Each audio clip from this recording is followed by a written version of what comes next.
hartlike goeie dag, baie welkom weer by ons gebedversoeke program van my Yvonne Besuidenhout en Ansie Smit. Heerlik om weer saam met julle te kuier en ek glo en vertrou julle het bietjie aan julle geloof gewerk van verlede week tot nou toe. So ons almal het 'n mate van geloof gekry van Vader. Dit is ook 'n gawe, een van die gawes wat hy uitdeel, 'n gift. Ons het net verskillende vlakke van geloof gekry. So kom ons kyk 'n bietjie verder, wat sê die woord. Romeine 12 vers 3 sê, want deur die genade wat aan my gegee is, sê ek vir julle wat onder julle is, dat hy nie van homself meer moet dink as wat 'n mens behoort te dink nie, maar dat hy daaraan moet dink om besadig te wees na die maat van geloof, soos God dit aan elkeen toebedeel. So God gee vir ons elkeen reeds 'n mate van geloof, en ja, ons kan daardie geloof beoefen, en ons kan bid van die Here om ons geloof te vergroot. Die boodskap sê, weet julle, God is baie goed vir my. Hy het my as sy apostel aangestel om sy wil bekend te maak. Daarom kan ek vir julle sê, dat julle nie te veel van julle self moet dink nie. Nee, wees nederig. Onthou dat julle geloof 'n geskenk uit God se hand is. Moenie op jou boast op jouself nie, moenie dink jy is great nie, want dit alles wat ons het ons ontvang van God. Wees dankbaar vir die geloof wat julle wel van hom ontvang het, en hou op om julle met ander te vergelyk. Onthou, almal het nie dieselfde mate gekry soos wat die Here aan toe bedeel het nie, en as jy meer gekry het as 'n ander, moenie daarop boast dat dit jy is nie, want ons weet God kan dit ook wegvat. Kom ons kyk 'n bietjie Efesiërs 2 vers 8 tot 9. Daarom sê ek vir julle, alles wat julle in die gebed vra, glo dat julle dit sal ontvang en julle sal dit verkry. Glo dat julle dit sal ontvang en julle sal dit verkry. Markus 11:24, dat hy aan julle die mag gegee na die rykdom van sy heerlikheid, om met krag versterk te word, deur sy gees in die innerlike mens, sodat Christus deur die geloof in julle harte kan woon, julle wat in die liefde gewortel en gegrondves is. Ons gaan kyk ook Efesiërs 3:16 tot 17. Die geloof is dan 'n vaste vertroue op die dinge wat ons hoop, 'n bewys van die dinge wat ons nie sien nie. Hebreërs 11:1, want ons wandel deur die geloof en nie deur aanskouing nie. Soos ons in die vorige program gesê het, geloof is nie om te sien nie. Kyk weer wat Hebreërs 11 sê, want ons wandel deur die geloof en nie deur aanskouing nie. 2 Korintiërs 5:7, en mag die God van die hoop julle vervul met alle blydskap en vrede deur die geloof, dat julle oorvloedig kan wees in die hoop deur die krag van die Heilige Gees. Hierdie hoop is nie soos die wêreldse hoop nie. Hierdie hoop is 'n vaste vertroue op wat God werklik beloof het en wat hy gaan doen. As ons luister 'n bietjie rondom ons, dis baie sê, I hope, maar hulle weet nie eintlik waarvoor hulle hoop nie. So ons verskil van die wêreld, ons weet waar ons hoop is. Kom ons gaan kyk ook Romeine 15:13, maar hy moet in geloof bid, sonder om te twyfel, want hy wat twyfel is soos 'n golf van die see, wat deur die wind gedrywe en voortgesweep word. So kom ons bid werklik in geloof, sonder om te twyfel. Ja, baie mense stel hulle geloof in verkeerde dinge, verkeerde plekke. Wanneer hulle nie gou genoeg geantwoord kry nie, dan wil hulle na die waarsêers toe gaan. En ons weet, wanneer ons sulke dinge in ons toelaat, gaan jy bid en niks gaan gebeur nie, want God haat sulke dinge. En jy wil nie 'n skeidsmuur tussen jou en God bou nie. Jy wil geloof hê in God, dan moet jy jou geloof in God beoefen en jy moet op hom vertrou en nie wêreldse dinge nie. Jakobus 1 vers 6 sê, en sonder geloof is dit onmoontlik om God te behaag, want hy wat tot God gaan, moet glo dat hy is en 'n beloner is van die wat hom soek. Hebreërs 11 vers 6 sê, Jesus sê vir haar, het ek nie vir jou gesê, as jy glo sal jy die heerlikheid van God sien nie. So, ons sien in die vorige program, het ons gesien dat Henog is opgeneem hy het die dood vrygespring deur sy geloof, en ons sien al hierdie Ou Testamentiese voorbeelde wat laas keer gegee is. Johannes 11 vers 40 sê, en Jesus sê vir hom, wat dit betref, as jy kan glo, alle dinge is moontlik vir die een wat glo. Markus 9:23, omdat julle weet dat die beproewing van julle geloof lydsaamheid bewerk. Net soos ook laas gesê het, die Here het gesê, ons gaan oor na die ander kant toe, en in die middel van hierdie meer, toe kom 'n storm op. Dit is alles beproewinge. Ek en jy gaan dalk nou deur 'n moeilike tyd. Dis alles beproewinge. Ons sien niks nie. Dit is soos in die winter. In die wintermaande, as ons kyk na die bome, dan sien ons niks nie. Daar's nie blare nie. Die gras is veld. Alles lyk dood. Maar soos die winter aangaan en die herfs kom nader, onder die aarde is reeds besig om baie dinge te gebeur. Die Here is besig om hierdie boom voor te berei om vrug te dra. En dan skielik is die volgende seisoen daar en ons sien die blommetjies en dan kom die vrugte. So dit is alles deel van ons beproewing, van ons, waar ons geloof sterk moet staan. Al sien ons nie hierdie boom gaan vrugte dra nie, weet ons dat hy gaan vrugte dra. Jakobus 1 vers 3 sê, vir wie julle, al het julle hom nie gesien nie, tog lief het, en wie julle, al sien julle hom nie nou nie, tog glo, en julle verbly met 'n onuitspreeklike en 'n heerlike blydskap, en die einddoel van julle geloof, die saligheid van julle siele verkry. So ons sien dat ons God nie sal behaag as ons nie glo nie. Ja, kom ons gaan lees 'n bietjie 1 Petrus 1, 8 en 9, en alles wat julle in die gebed vra, sal julle ontvang as julle glo. Ons kry so baie versoeke, mense wat sê, maar ek bid al so lank. Dan moet ons onsself werklik ondersoek en sê, het ek geloof? Of wat doen ek verkeerd? Ons weet dat God nie kan lieg nie, hy kan nie verander nie, so die probleem moet aan ons kant lê. Kom ons ondersoek onsself dan en vra, het ek werklik geloof? Dit is baie maklik om vir iemand anders te bid en te glo dat dit gaan gebeur, maar as dit in jou eie lewe is, baie na in jou hart, jou eie familie, jou kinders, is dit nie altyd so maklik nie. So kom ons mediteer dan op hierdie skrifgedeeltes, plak dit vir jou op, lees dit hardop, kyk wat van toepassing is op jou situasie. Kom ons gaan kyk ook wat sê Matteus 21 vers 22, Jesus sê vir haar, ek is die opstanding en die lewe, wie in my glo, sal lewe, al het hy ook gesterwe, en elkeen wat lewe en in my glo, sal nooit sterwe, tot in ewigheid nie. Glo jy dit vandag? Dat jy 'n ewige lewe het? Johannes 11, 25 tot 26, want alles wat uit God gebore is, oorwin die wêreld, en dit is die oorwinning wat die wêreld oorwin, naamlik ons geloof. Geloof is 'n volkome vertroue of 'n sekerheid in iets. Alles in hierdie wêreld sien ons gaan oor geloof. As jy aan boord van 'n vliegtuig klim, het jy vertroue dat daai vlieënier weet wat hy gaan doen. Jy weet hy gaan jou veilig aan die ander kant bring. As jy op 'n stoel gaan sit, voel jy nie eens jy gaan hierdie stoel jou dra nie. Ons het al die voorbeeld genoem van jy werk die hele maand en jy glo aan die einde van die maand jy gaan 'n salaris kry.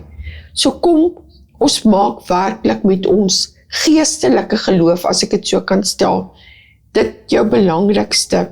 Daar's baie persone en plekke en dinge waar ons geloof in hierdie leeftyd kan plaas. Soos Yvonne gesê het, baie mense doen dit in verkeerde dinge, hulle het geloof in alle ander dinge behalwe in God. So ons moet seker wees dat ons wel vir God behaag met ons geloof. Ja, wat glo jy? Waaraan glo jy? Onthou, jy kan nie aan iemand glo wat jy nie ken nie. Dit is soos wanneer 'n man en 'n vrou mekaar leer ken. Die vrou weet en ken die man se karakter. Sy weet waaraan is haar man in staat en sy kan hom vertrou vir sekere dinge en andersom. Jy leer mekaar ken en hoe beter jy mekaar ken, hoe meer glo jy as die persoon iets sê, sal dit gebeur. Daarom is dit belangrik dat jy jou geloof moet hê in die persoon Jesus Christus en al hoe jy hom gaan behaag, is deur om te ken. Lees die woord, luister na ander mense se getuienis. As jy soms 'n bietjie depressief voel, of jy voel twyfelagtig, bestraf daardie gedagtes, want ons weet, dit kom nie van die Here nie, en sê nee, die Here het gesê, ek het gevra, ek vertrou. Onthou, daar is die Here antwoord partykeer dadelik, partykeer sê hy nee, partykeer sê hy wag 'n bietjie. Ons moet net daardie gees van onderskeiding kry, dat ons dit kan toepas in ons lewe. Die Christenskrywer en denker A.W. Tozer sê die volgende oor geloof. Ek onthou nie 'n ander tydperk toe geloof so gewild was soos vandag nie. As ons nie hard genoeg glo, as ons net hard genoeg glo, sal ons dit op een of ander manier maak. 'n gewilde segterlei, wat jy glo is nie belangrik nie, glo net. Wat in dit alles misgekyk word, is dat geloof slegs goed is wanneer dit op die waarheid gebaseer is. Wanneer dit op valsheid rus, lei dit dikwels tot 'n ewige tragedie, want dit is nie genoeg dat ons glo nie, ons moet die regte dinge oor die regte een glo. Die doel van ons geloof is dus die belangrikste. Jesus sê, laat julle hart nie ontsteld wees nie, glo in God en glo ook in my. Die Griekse betekenis van geloof is which supplies the core meaning of faith, divine persuasion. It is God's warranty that guarantees the fulfillment of the revelation He births within the receptive believer. Die Kordonans sê assurance, belief, faith and fidelity. Ek gaan vir julle lees 'n stukkie, hy sê, in the Bible, the concept of faith plays a central role in understanding one's relationship with God. The Greek word for faith, pistis, carries deep meaning and encompasses not only belief and trust, but also loyalty, obedience, and commitment.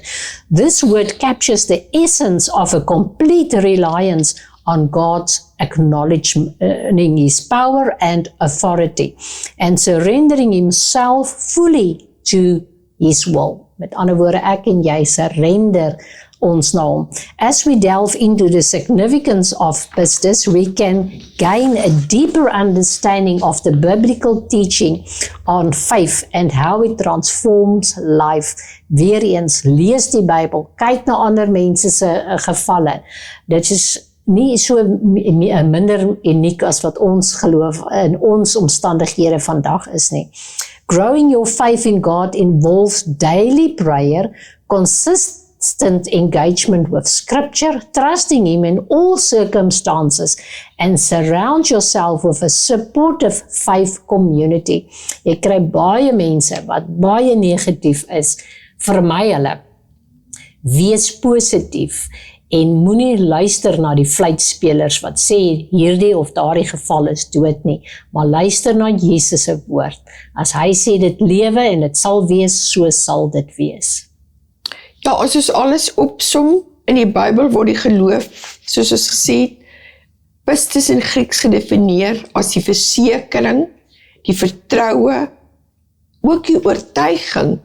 Jy moet hierdie woord ken, dat jy oortuig kan word. Jy kan tog nie, jy moet dit leer vir jou elke dag, mediteer, dat jy oortuig word van sy beloftes, wat dien as 'n fundament vir jou verhouding met hom. Ons moet kyk waarop bou ons, as ons fundament nie die woord van God is nie, waarop bou ons dan? Ons sien ook dat dit nie net fisies is nie, dit gaan verder as intellektuele geloof, dit vereis vertroue, aksie, afhanklikheid van God se woord. Dit is ook om afhanklik te wees van God en te besef, maar ek kan dit nie doen nie, daar's niks wat ek kan doen in hierdie situasie nie. Ek het God gevra, my geloof is in God, God sal dit doen. Dis 'n wesenlike vertroue van die dinge waarop ons hoop. So kom ons kyk 'n bietjie na die definisie van die kernaspekte. Ons het gevra, gaan lees Hebreërs 11:1 in verskillende vertalings, gaan kyk in die woordeboeke. Definieer geloof as die oortuiging van die dinge wat nie gesien word nie. Ek dink die mens kan dit genoeg beklemtoon. Baie keer wil ons so graag eers sien en dan dankie sê, maar dis nie soos die woord ons leer nie. Dis die dinge wat ons glo, wat nie gesien word nie, Dis 'n vaste vertroue op die dinge wat gehoop word. Dis nie bloot net om te glo God bestaan nie, maar jy ken sy karakter, jy ken sy woord, jy ken sy beloftes. En dan het ons ook gesê, geloof is nie passief nie. Ons moet dit elke dag toepas, ons moet dit uitlewe. Jy kan nie bid vir 'n bediening, 'n voorbeeld, en nou sit jy heeldag by die huis, of jy bid vir werk, en jy gee jou CV nêrens in, en jy gaan nie, en gaan doen navraag nie. En dan as ons vra, maar ek het gebid, maar wat het jy werklik daaraan gedoen? So, dis nie passief nie. Dit moet oorgaan in dade en werke. Jakobus 2:26 beklemtoon vir ons weer, geloof sonder werke is dood. So ons moet werklike bewys kan lewer en sê, ek het geglo vir werk, gebid vir werk, ek glo dit, ek het my CV gaan ingee, ek het navraag gedoen. So doen wat jy in jou vermoë het om te kan doen. Dan die basis van die verlossing is ook geloof. Geloof is die middel waardeur gelowiges hulle verlossing en genade van God ontvang. Nie jou eie poging nie. Ons kan niks meer of minder doen dat God ons lief het nie. Efesiërs 2:8-9. Kom ons kyk ook hoe geloof groei. Geloof groei net deur die woord van God.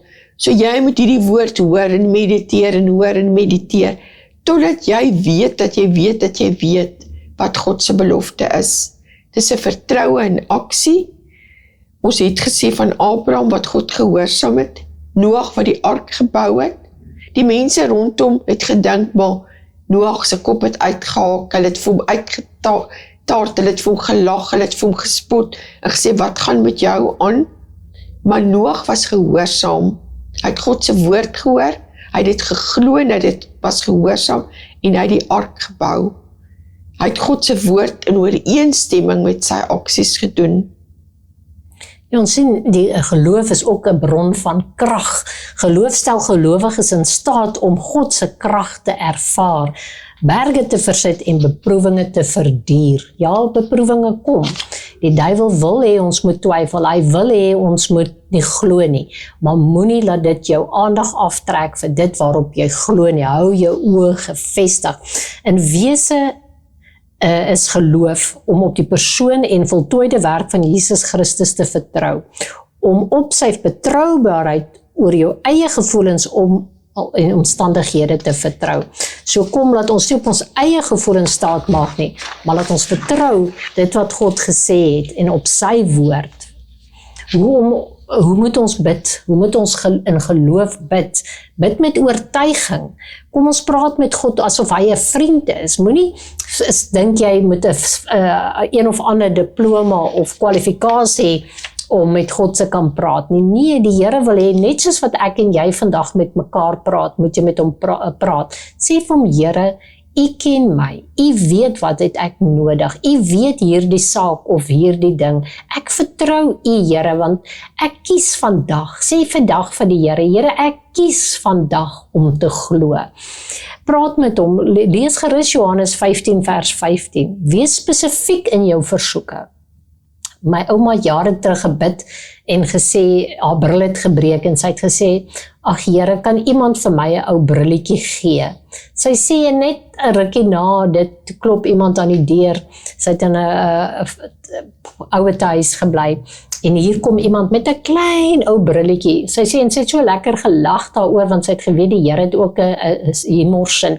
Maar wees spesifiek in dit wat jy wil hê. Die Here wil hê, hy sê, maak al julle hartsbegeertes aan my bekend.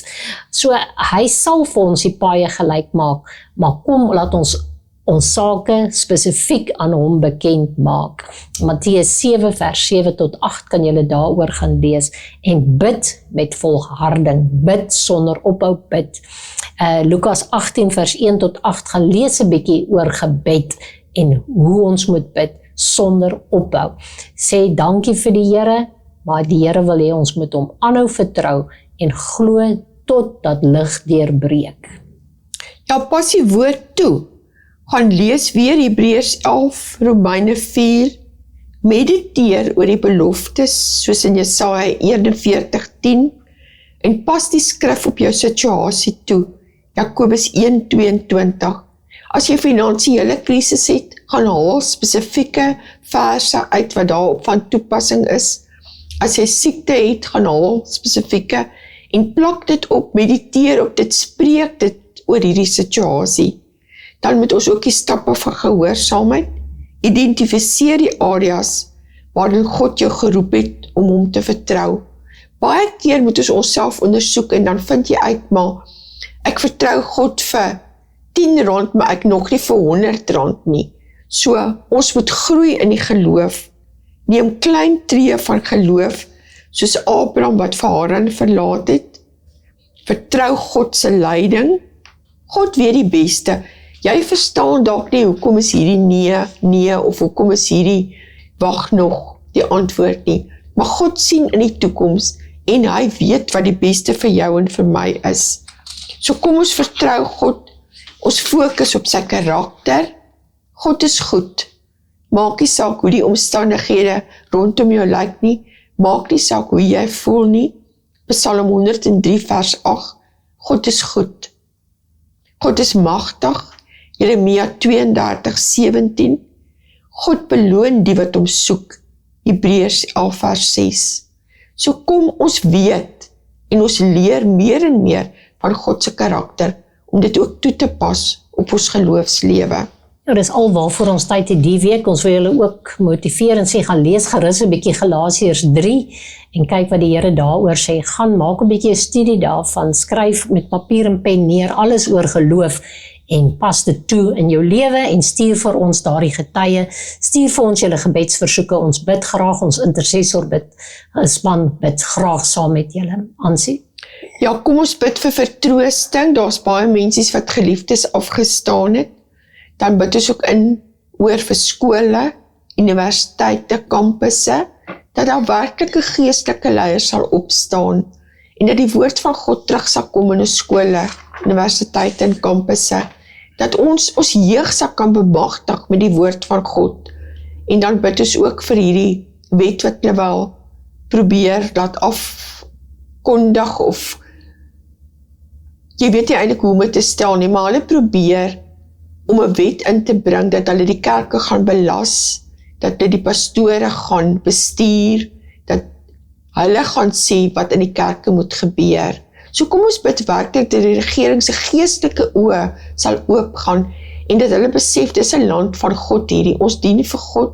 So kom ons bid teen hierdie wet of teen hierdie voorstelling en die persoon wat dit wil afdwing dat haar geestelike oë ook sal oopgaan.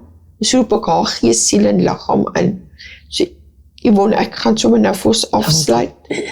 Vader, baie dankie dat ons vanoggend kan intree vir almal wat geliefdes in die dood afgestaan het.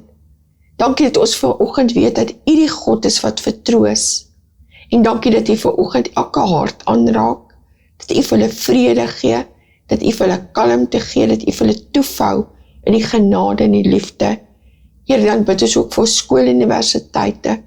Ons bid vanoggend vir ons jeug. En ons verklaar vanoggend dat die woord van God sal terugkom in die skole. Ons bid vir elke onderwyser, onderwyseres, hoof, wat daar is, dat hulle werklik sal besef, hulle kan nie hierdie kinders opvoed sonder U nie. Dan tree ons ook in vir hierdie wet wat hulle wil afdwing, of wat hulle voorgestel het. Here, ons roep ons geestelike leiers na vore, dat hulle sal opstaan en ons verklaar, dat hierdie wet nietig is, dat ons dit bind, dat ons bestraf, Here, dat geen wet teen God se kerk sal staan nie. Ons bind en bestraf het en ons verklaar, dat God se koninkryk uitgebou, uitgebrei sal word, en dat ons kerke sal gaan van krag tot krag, dat daar meer siele ingebring sal word. Ons bid dit in die wonderlike naam van Jesus, en ons sê vir U dankie vir die voorreg wat ons het, om te kan intree. Dankie vir die liefde en die genade en die seëninge. Ons prys en ons loof U daarvoor. In Jesus naam. Amen. Baie dankie. Totsiens tot 'n volgende keer.